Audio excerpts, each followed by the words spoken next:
Today, my friends, I'm going to be teaching you guys how to use the Pekka Smash attack at Town Hall 11, but instead of using the Stone Slammer, we're going to be looking at how to use it with the Seige Barrack. And we're not going to be doing any live attacks in this video, but we're going to be showing you guys exactly how you guys can do this with 4 different examples. With that being said, let's go ahead and jump straight into the guide.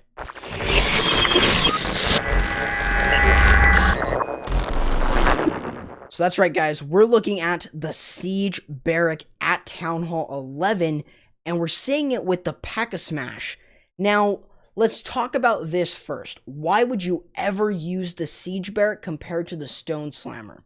Now, the Stone Slammer is an awesome tool. It's a very useful siege. It's able to be used on the back end. Now, this is going to depend on the base design, whether or not you're going to be able to either use a quad quake and a jump, or a double jump, or something like that. Like, there's a couple different reasons to why you would use the Stone Slammer, but what about the Seige Barrack? The Seige Barrack has a very unique function of being able to drop a Pekka of your level. So if you're a Town Hall 11, you're going to be getting a level 7 Pekka and not a max, but what you get from that is you get wizards, but you also get a free Pekka. So considering that in the other siege, that one targets defenses, but this one, it gives you another troop. It gives you troops on top of what you are already bringing. So that means that instead of having 5 Pekkas, you're going to have 6 Pekkas. Now, probably what you could do is maybe bring in a Pekka and then pop it right when you're starting to enter into the base, and then you have more bowlers as well from your siege. However, I would say this. I'm seeing this paired up a lot with Hog Riders. Hog Riders are really strong, especially at level 10, but seeing them in that Seige Barrack is really interesting, since you don't even have to worry about the Hogs there. They're actually going to get some sort of value, especially since they do a lot of DPS, and also they're coming in later on when all the defenses are targeting your main army. So let's also talk about the rest of this attack. Pekka Smash, very simple strategy, probably the strongest that you guys can really try out at Town Hall 11. If you're looking for a really strong ground strategy, this is the strategy. Now, there are a couple ways of doing so. You can either start this with a Queen Walk, or you can actually send everything in. You can't do a Warden Walk because your Warden is still not high enough level to the point where you're going to be able to take out a Multi-Inferno. That's going to be at Town Hall 12. However, with this, you also have 2 unique options of using in order to get into the base. Jump or Earthquake, specifically Quad Quake. So on a base design like this, the first thing that you should notice is where would you Quad Quake? And I think this is pretty obvious. You probably Quad Quake right here. That's some good value, especially for a Quad Quake and a jump. So what we're going to be using the jump for is later on in the attack, where we won't be able to get over this side in order to take out this sort of compartment here. So instead, what we want to do is we want to make sure that we are creating the funnel here. We're creating another funnel here. Then we send everything in going this way, use a Quad Quake to open, and then jump the back end area, since there is this small area here, and just open that area up so that then our Pekkas and bowlers are able to get through. We also want to use the Seige Barrack towards the beginning, so that then we're creating a funnel going this way, and then we have a Pekka, a free Pekka at that, to go into the base. Now, we could also use the jump later, like earlier, just to get to this Multi-Inferno, and then use the Quad Quake in the core. That's another good option, so that it's just going to be up to you. But this gives you guys a really interesting way of using your Pekka Smash, but this time with the Seige Barrack. And I think the Seige Barrack is actually stronger with 2 strategies. Yetis at Town Hall 12 and Pekka Smash at Town Hall 11. You're going to see this a lot with the Pekka Smash. You might see this more often than not, since Pekka Smash is super viable at Town Hall 11. The ability for that siege to be used here is incredible, and I would highly encourage you guys, try it out. It is not a bad siege at all. Some people thought it was going to be bad. Well, this siege is really, really good. You can notice a lot of those wizards and then hogs right out from that Seige Barrack. But wizards really help in terms of just helping to clean up. What you'll notice from this example here is that Quad Quake opened up the rest of the base for the bowlers, the queen, and really for the rest of the troops, even the Pekkas.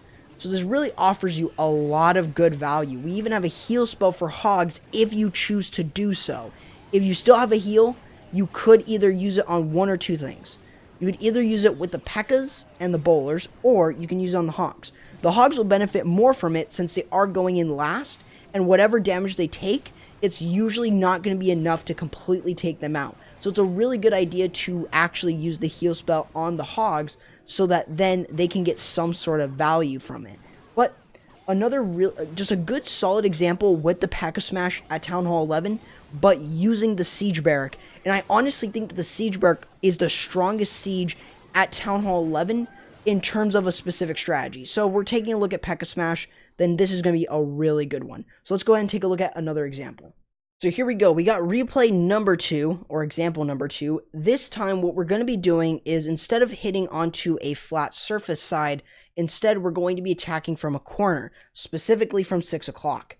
So what we're looking at here is we want to create the funnel on this side and also on the other side, because we are using a double jump. So we're going to be jumping there and then over the eagle, which I will zoom out just to show you guys really quickly. But this is a good example of showing you guys specifically creating the funnel on one side, creating the funnel on the other, and then double jumping over this entire area here. Now, not just that, but we also want to use this Seige Barrack to add a Pekka and also to create the funnel with those wizards as well. So we'll have a few Pekkas. We'll have a Pekka from the Seige Barrack and one Pekka itself or herself in order to take out that cannon and create the funnel over here, along with the wizards going in around, and then also using the king on this side to create that funnel, and then we can send in everything, our bowlers and the rest of our Pekkas, into the base. You'll notice that we do have a heal spell here, and we could either use it with the Pekkas, the bowlers, or the Hogs, which we will see in a couple seconds. But specifically, that's what we're seeing. And something that you'll notice again is, in that Seige Barrack, we also again have Hog Riders. They are really good, especially since they're going in last. That's something to really think about, because realistically, when you're using your Hogs, you want to make sure, or I guess I shouldn't say that, but with the Pekka Smash, because the Hogs are going in so late, that really allows you to get some sort of value from your Hogs, as most of those defenses are either targeting onto the Pekkas or bowlers, or they really aren't doing anything, which, yeah, that'll probably happen, but you're getting down a lot of those key defenses. The Grand Warden, like I forgot to mention, you really want to try and make sure that you're popping his ability as early as possible to keep a large amount of the Pekkas and the bowlers alive. That's the only reason they are with the Grand Warden. You notice that the Hogs do go in different portions, and also using the heal spell to heal up the Hogs is really important. That is where you're going to get a lot of value from your attacks going in, but it shows you guys really the power of that Seige Barrack, not just creating that funnel, but also allowing the Hogs to get a large amount of value even if they're coming in late. It really offers you some great value in terms of an attack like this.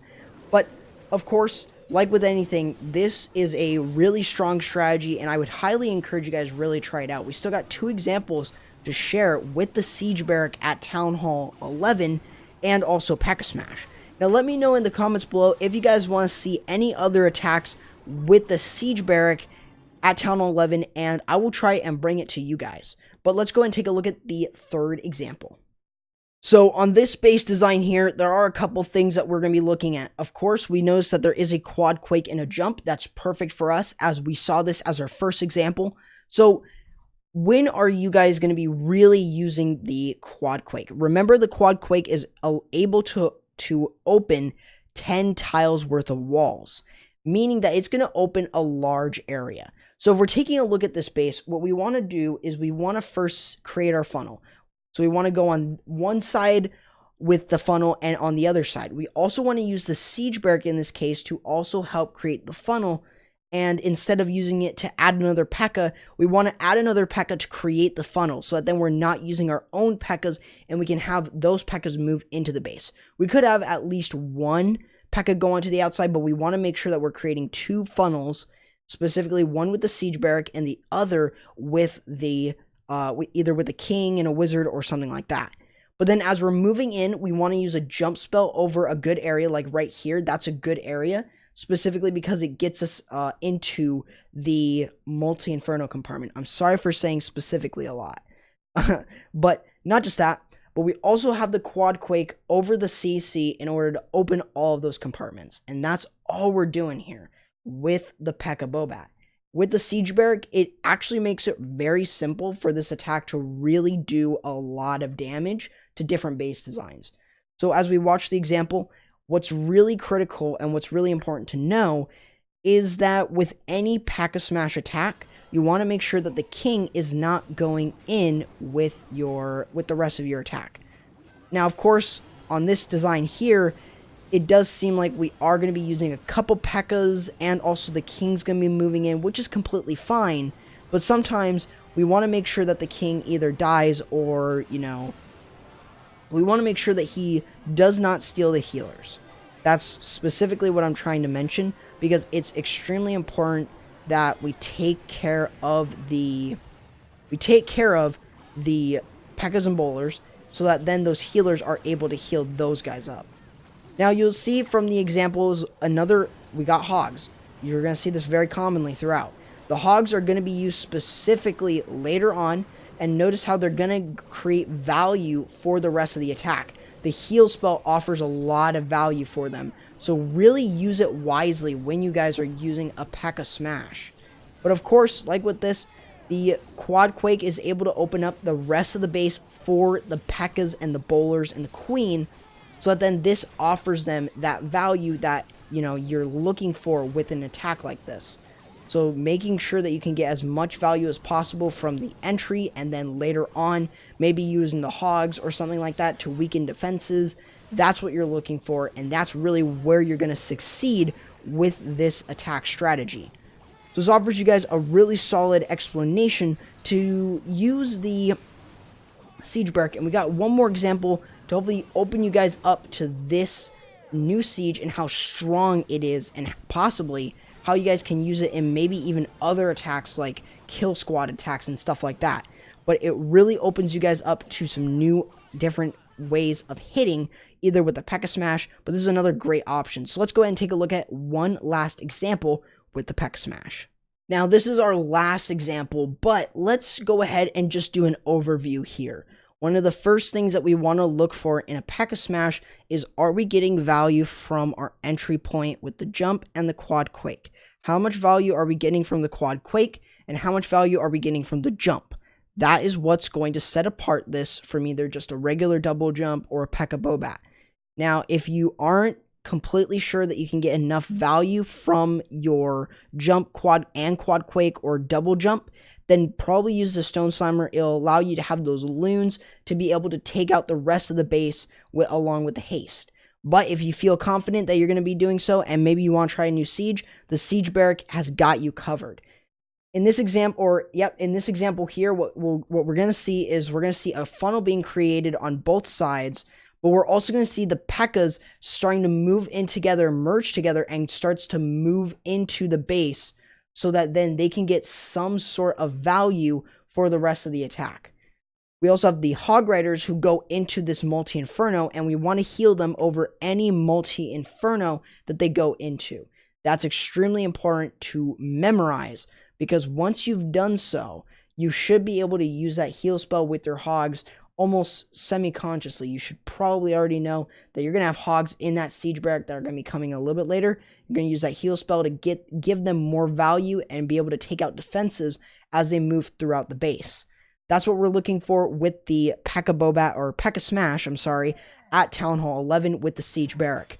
But hopefully this video teaches you guys something a little bit different, and teaches you guys how to use this with a brand new siege, which may be one of the strongest sieges right now in the game, since, of course, when we all thought it wasn't going to be that useful. But once we saw the power of it, either in the Town Hall 13 live stream, or even now, just seeing how strong it is now, it is really, really good in order to use, especially since we get wizards and a Pekka for free. So as we're looking at this example, the jump spell gets us perfectly into the core of the base, thanks to the Quad Quake opening up the Eagle compartment. This allows us to get a lot of really good value, and using the rage spells specifically over them is what's really going to provide us a lot of great value from our attack as we move through. Now, of course, like anything, it is going to start thinning out, but we still have Hogs there being able to create that funnel and, or I guess, help create that pathing along with the Pekkas and the bowlers who are doing work against against the rest of the base. So this is a great example of dealing with strategies like this and just really being able to use something brand new and be able to really have some sort of success with it. You can see that the Hogs are still moving through the rest of the base quite strong, but all I can say with this, and I just don't want to repeat myself, it's a very strong strategy. I would encourage that you guys really try it out. But that is going to do it, guys, for the video, and hopefully you guys did learn something from this. Let me know if you guys want to see another Seige Barrack attack strategy video, and I'll be bringing it for you guys. But other than that, feel free to go ahead and follow me on Twitter, Instagram, or join my community Discord, and or join the community Discord. Feel free to. All the links are in the description, and also feel free to subscribe and turn on the notification bell so you guys don't miss anything. And also, feel free to join any of the clans I'm covering. Down in the description is all of their requirements and also their Discord servers. With that being said, that's going to do it, guys, for the video. Hope you guys enjoyed, and I'll be seeing you guys next time. Corrupt, signing out.